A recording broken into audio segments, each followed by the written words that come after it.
everyone. I've invited you here to listen to my speech about poverty in Africa and ways that you can help. So, you've been wondering what this food and water is doing here. Well, this is the food that I personally ate while I was in Africa, and it's boiled peanuts and rice. And this is the water that the kids drank, minus the bacteria and disease, because we don't have that here, and dirt in it as well. And these are the pictures of my kids that I sponsor. And luckily, while I was at the Grace Center, I got to drink filtered water. So I did not have to drink all of that. Today, I'm going to persuade you to start supporting organizations in Africa whose missions are to get rid of poverty and help their communities thrive. Poverty is a huge problem in Africa, and it's not something that you can just throw money at and get fixed. It takes time and manpower to make a situation better and to help the people learn the skills to survive. I've experienced this firsthand while I was in Malawi, Africa. This is a topic that is very close to my heart, and it's relevant because these people really need help. And I hope, if you never experienced poverty, then I hope that my speech inspires you to start helping organizations who are in poverty situations. So I'm just going to talk about 4 struggles, 4 topics that are in the daily lives of people in Africa. Food. So in the Congo, people eat beef and mutton.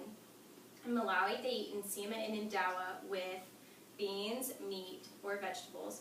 And in Madagascar, they eat rice mixed with herbs and leaves. Those are like 5-star restaurants, right? No, they aren't.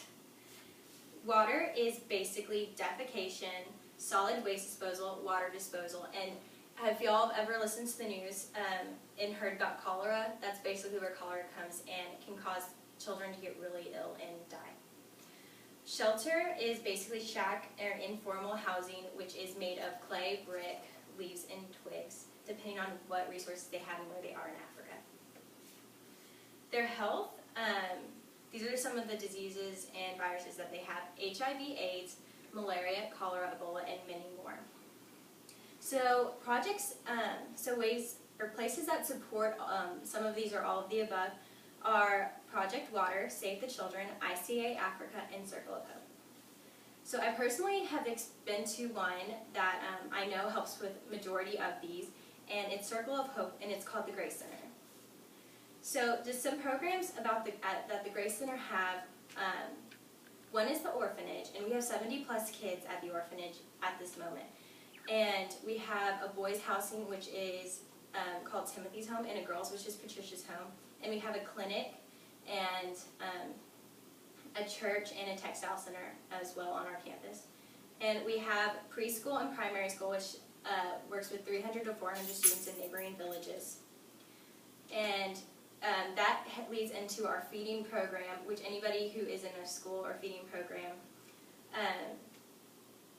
or anybody in the primary or preschool get into the feeding program, and people who have been in situations and qualify, so are in the program as well. We have about 900 people in our feeding program, so it takes a lot to keep this organization running. We have a church that is church 3 hours a week, and we have a Sunday school before that.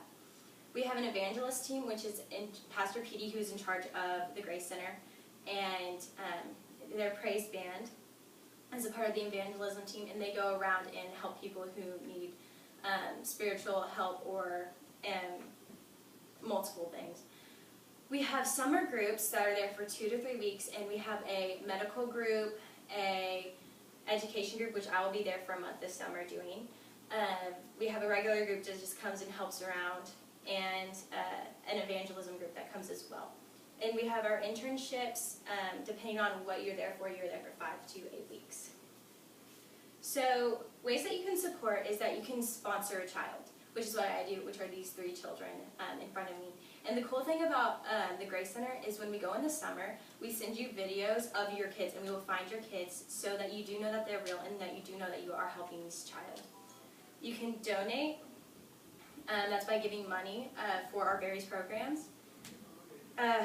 We have, you can volunteer to help fund for people who are going. It takes a lot of money to be able to go to Africa, and as much as we want to, it's really hard for a lot of people to be able to afford that. Prayer is always needed. It's one of the most powerful things, and it's something that is not it's not time consuming, it's just a few moments a day. And actually going, it's such a tremendous experience, and I'd love to talk to y'all more about that afterwards or any time, because I have so many stories. So these amazing people and children have changed my life. I hope that you learned of ways that you can support organizations in Africa with whose missions are to get rid of poverty and to help their community thrive. It takes so much time, dedication, money, and people to help better poverty situations. There's so many amazing organizations out there, and I just want to thank you for coming and listening to my speech and hearing my heart and why behind this and why I'm so passionate about helping people in Africa. I hope that you enjoyed it, and thank you.